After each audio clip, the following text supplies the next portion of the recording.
सुकमा से आपको बता दें, जहां सिलगेर इलाके में नक्सलियों ने आईईडी ब्लास्ट कर दिया है। जवानों के मूवमेंट के बीच ब्लास्ट करने की खबर मिली है। जवानों से भरे ट्रक को आईईडी ब्लास्ट के जरिए नक्सलियों ने निशाना बनाया और इस हमले में हमारे 2 जवान शहीद हो गए हैं। कई जवानों के घायल होने की खबर मिली है।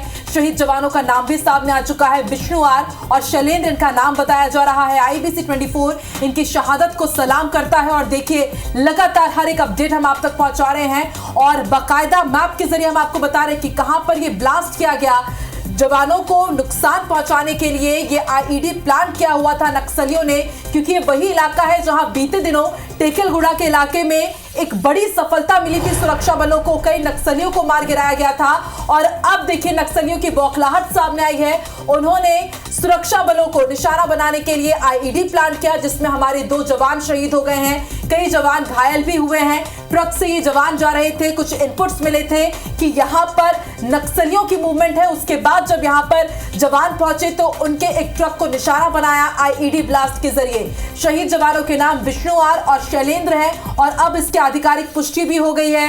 अभी वहां से जो घायल जवान है उन्हें एयरलिफ्ट करके अस्पताल पहुंचाने का काम किया जा रहा है। सिलगेर इलाके में नक्सलियों ने ये बड़ा आईईडी ब्लास्ट किया है।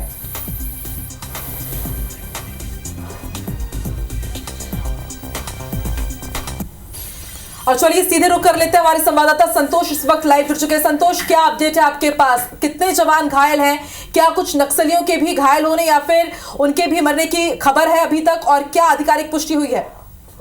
जी, आपको बता दूं कि जो आधिकारिक पुष्टि है कि जो जवान जो शहीद हुए हैं उसके बारे में अधिकारियों ने बात की है। इसके अलावा बता दूं कि अधिकारियों के बाद ये भी कहा जा रहा है कि कुछ नकली घायल हुए हैं और कुछ नकली मारे गए हैं। इसकी अभी तक कोई किसी भी प्रकार का पुष्टि कोई नहीं कर पा रहे हैं। आपको बता दूं कि दोरनापाल थाना क्षेत्र से सिलगेर की ओर निकले थे। उसी दरमियान सिलगेर और टेकलगुड़ा के बीच में मोटरसाइकिल और ट्रकों के साथ निकली थी चिमपुरी, और उसी बीच माओवादियों ने निशाना बना के रखा था। ट्रकों को निशाना बना के रखा था और आईडी बम के ब्लास्ट होने से इसमें पूरे तितर हो गया था। इसमें एक जवान से जो चालक से शहीद हो गए। हालांकि इन पूरे मामले पर अभी भी कुछ नक्सली मारे जाने की खबर आ रही है, लेकिन घायल होने की भी खबर आ रही है, लेकिन अभी तक इस बारे में कोई पुख्ता जानकारी नहीं मिल पाई। इसके बता दूं कि जो जवान घायल भी, उन घायल को एम्बुलेंस के माध्यम से ले जाया जा रहा है सुकमा, और सुकमा हेलीकॉप्टर से रायपुर ले जाने की बात सामने आ रही है। लेकिन ये बता दूं कि कहीं ना कहीं पुलिस की लगातार सर्चिंग के चलते गाँव वाला का जो सपोर्ट मिलता है पुलिस को, पुलिस के चलते इनकी पूरी खबर की पतासाजी होती जा रही है। इसके चलते माओवादी भी कहीं ना कहीं अपनी उपस्थिति दर्ज कराने के लिए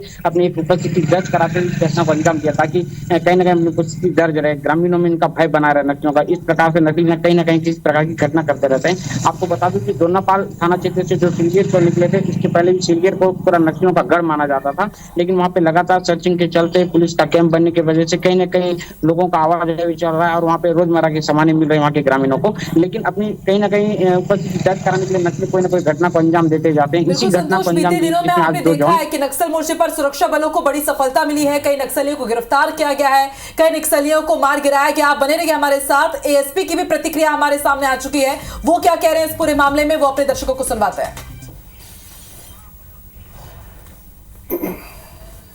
जिला सुकमा के थाना जगरगुंडा के कैंप सिलगेर और टेकलगुड़म के मध्य तीमापुरम के समीप आज दोपहर सुरक्षा कार्य में लगे वाहनों पर नक्सलियों के द्वारा आईडी विस्फोट किया गया है, जिससे उक्त वाहन में मौजूद 201 कोबरा के वाहन चालक विष्णु तथा आरक्षक शैलेंद्र शहीद हुए हैं। घटना की जानकारी मिलते ही तत्काल वहां पर CRPF व कोबरा व पुलिस की टीम पहुंच चुकी है।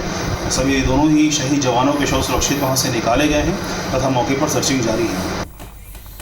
तो एसपी को आपने सुना कि मौके पर सर्चिंग अभियान जारी है। बैकअप पार्टी भी मौके पर रवाना किया गया। जो जवान घायल हैं उनको लाया जा रहा है और इलाज की उनकी व्यवस्था की जा रही है। तो ये बड़ी खबर है इस वक्त की। आकांक्षा, जिस तरह से नक्सल मोर्चे पर लगातार नक्सली मारे जा रहे थे और साफ तौर पर ये नक्सलियों की बौखलाहट ही है और एक बड़ा हथियार है आईडी नक्सलियों के पास, जिससे एक बार फिर से इसका उपयोग कर उन्होंने हमारे जवानों को नुकसान पहुंचाया है। 2 जवान शहीद हुए हैं और राजा राठौर हमारे संवाददाता ज्यादा जानकारी के साथ फोन लाइन पर जुड़ रहे हैं। राजा, 2 जवान शहीद हुए हैं और इसके साथ ही कई नक्सलियों के घायल होने और मारे जाने की भी खबर है। क्या अपडेट आपके पास इस पूरी खबर पर?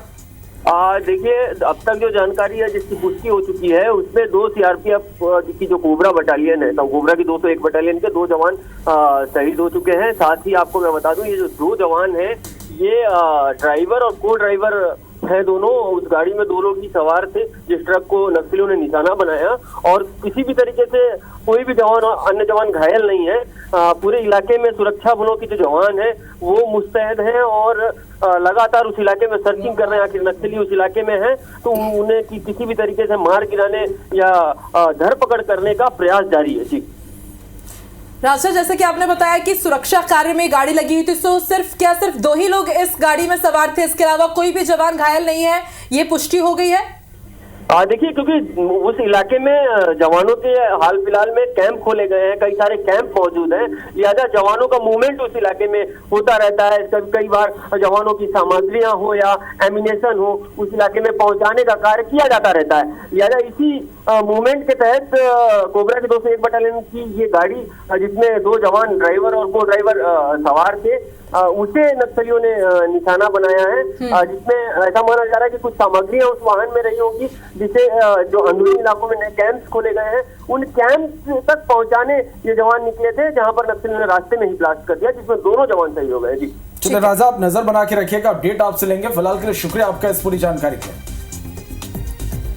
तुम्हारे सहयोगी राजा राठौर जानकारी दे रहे थे कि ड्राइवर और जो उनके साथ पर थे उनके साथी चालक वो इस पूरे आपको बता दें इस नक्सली हमले में शहीद हुए हैं। हालांकि इसके अलावा और किसी के भी घायल होने की भी खबर यहां पर नहीं आई है और आधिकारिक पुष्टि इसकी हो चुकी है, क्योंकि अंदरूनी इलाके में जो सुरक्षा बलों ने अब जो कैंप नए खोले हैं ताकि ग्रामीणों से उनका संपर्क हो सके, ताकि विकास उन तक पहुंच सके, इसलिए कैंप वहां पर उनकी सुरक्षा के लिए खोले गए हैं और इस कैंप तक सामग्री पहुंचाई जा रही थी इस ट्रक के जरिए और उसे ही निशाना बनाया है नक्सलियों ने। आईईडी ब्लास्ट किया जिसमें 2 जवान हमारे शहीद हो गए हैं, उनके नाम भी सामने आ चुके हैं, विष्णु आर और शैलेंद्र, और इसके साथ कई नक्सलियों को भी अभी पकड़ने की वहां पर कवायद जारी है। एक बैकअप पार्टी भी भेज दी गई है। लेकिन एक और बड़ा सवाल ये कि जब सुरक्षा बल इस तरह के रास्ते में जाते हैं जो कि नक्सलियों का गढ़ हो, तो बाकायदा वहां पर रास्ते को सैनिटाइज किया जाता है ताकि आईईडी कहीं पर भी हो तो उससे पहले उसे वहां पर डिस्पोज किया जा सके। लेकिन आप देखिए, उससे पहले ये बड़ा हादसा हुआ जिसमें 2 जवान हमारे शहीद हो गए हैं और कई नक्सलियों के भी घायल होने की खबर है। इसके साथ ही ग्राफिक्स के जरिए हम आपको बता रहे हैं कि इससे पहले कहां पर बड़े नक्सल ऑपरेशन हुए हैं, जो साफ तौर पर बयां करता है कि अब नक्सलियों में कितनी बौखलाहट भर गई है। भले लोन वर्राटू अभियान हो या फिर पूनो मरकाम अभियान हो, इसके जरिए एक के बाद एक सफलता मिल रही है जवानों को और यही बौखलाहट है कि आईईडी यहां पर किस तरह से प्लान किया जा रहा है, ब्लास्ट किया जा रहा है, जिसमें हमारे कई जवान शहीद हो रहे हैं। और अब आप देखिए, विष्णु आर और शैलेंद्र जो ड्राइवर और को ड्राइवर थे वो इस नक्सली हमले में शहीद हुए हैं। तो ये जो इलाका आकांक्षा, जिस तरह से ये नक्सलियों का पूरी तरह से प्रभाव वाला इलाका है, लेकिन अब जवान यहां पर पहुंच रहे हैं, नक्सल कैंप यहां पर खोले गए हैं, नक्सलियों को यहां से खदेड़ा जा रहा है और यही इनमें बौखलाहट है कि यहां पर नक्सल कैंप जो जवानों ने यहां पर जो है कैंप लगा लिए हैं। अब नक्सलियों के साफ तौर पर यह बौखलाहट और नक्सलियों का सबसे बड़ा जो हथियार है आईईडी, उसके जरिए एक बार फिर से जवानों को नुकसान पहुंचाने की यहां पर कोशिश की गई है। नक्सली ने एक बार फिर आईईडी ब्लास्ट किया है, 2 जवान इसमें शहीद हुए हैं। बैकअप पार्टी मौके के लिए रवाना कर दी गई है और आकांक्षा, जिस तरह से लगातार जो बड़े ऑपरेशन चलाए जा रहे हैं नक्सलियों के खिलाफ में, एक के बाद एक अब तक 100 से ज्यादा नक्सली ढेर हो चुके हैं। कई बड़े नक्सलियों ने सरेंडर भी किया है। तो साफ तौर पर नक्सल मोर्चे पर अब ये कमजोर पड़ते जा रहे हैं और अपनी पैठ बनाने के लिए, एक दहशत फैलाने के लिए ये एक बार फिर से आईईडी ब्लास्ट के जरिए यहां पर ये अपनी मौजूदगी को यहां पर दर्शाना चाहते हैं। नरेश मिश्रा हमारे संवाददाता हमारे साथ जुड़े हैं। नरेश, एक बार फिर से नक्सलियों ने आईईडी ब्लास्ट किया है, 2 जवान हमारे इसमें शहीद हुए हैं, अपनी मौजूदगी, अपनी दहशत एक बार फिर से बनाने की नक्सलियों की ये कोशिश है। जी हाँ, देखिए, जो क्योंकि सड़क मार्ग के जरिए ऑपरेशन के लिए माना जा रहा था कि एक बड़े ऑपरेशन की तैयारी इस इलाके में पुलिस फोर्स कर रही है आने वाले समय में, और उसी लिहाज से जो पुलिस पार्टी है ये रवाना हुई थी। वहां के लिए कोबरा के जवान थे इसमें सवार, और क्योंकि आमतौर पर व्हीकल को टारगेट करते ही हैं माओवादी, तो उन्होंने देखा कि जो लोकेशन है उसमें यहाँ गाड़ी जा रही है, और उस वक्त आईईडी जो ब्लास्ट किया उसका जो गाड़ी का सामने का हिस्सा था, ड्राइवर और जो उसका सहयोगी था, ये दोनों ही आईईडी ब्लास्ट की चपेट में सीधे तौर पर आए और अंदर जो जवान बैठे हुए थे करीब 30 से अधिक की संख्या में, इनको मामूली रूप से कुछ लोगों को चोटें आई हैं, किसी को गंभीर चोट नहीं आई है। और ये भी एक सवाल खड़ा करता है कि जो टेकलगुड़म और सिलगेर के बीच इस तरह की घटना हुई तो यहाँ पर क्या आरोपी ने निकाली गई थी या जो बम डिस्पोजल स्क्वाड है उसको मुआयना नहीं कराया गया था इलाके का, या फिर ऐसा लगता है कि संक्षिप्त एक समय के बीच में कुछ माओवादी टुकड़े ने एक छोटा आईडी ब्लास्ट किया है। अभी उसकी इंटेंसिटी क्या थी, ब्लास्ट कितना खतरनाक था, कितना उसमें बारूद इस्तेमाल माओवादियों की तरफ से किया गया था, इसकी पुष्टि आना बाकी है। फिलहाल वहां पर जो अन्य पार्टियां हैं वो पहुंच गई हैं और जवानों को सुरक्षित नजदीकी कैंप तक ले आया गया है। नरेश, जिस तरह से आप बता रहे हैं यहाँ पर कि आपको स्पष्ट क्या जानकारी मिल पा रही है कि उस वाहन में कितने जवान मौजूद थे?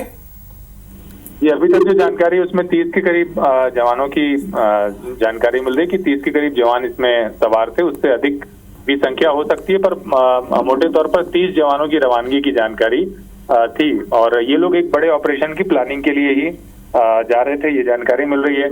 क्योंकि ये जो क्षेत्र है सुकमा और बीजापुर के बीच का, यहाँ पर अभी ऑपरेशन लंबे समय से लंबित है और बीजापुर के आसपास लगातार गतिविधियां की सूचना भी पुलिस को मिल रही थी। तो इसी लिहाज से ये पैरामिलिट्री फोर्स की टुकड़ी वहां पर रवाना की गई थी और संभवतः उसी के दौरान, क्योंकि गाड़ी पे सवार थे ये लोग, और इस मौके का फायदा माओवादियों ने उठाया। ठीक है नरेश, आप नजर बना के रखिएगा और उम्मीद यही कि जितने भी घायल जवान हैं जल्द से जल्द वो ठीक हो जाएं। शुक्रिया अपनी जानकारी के लिए नरेश।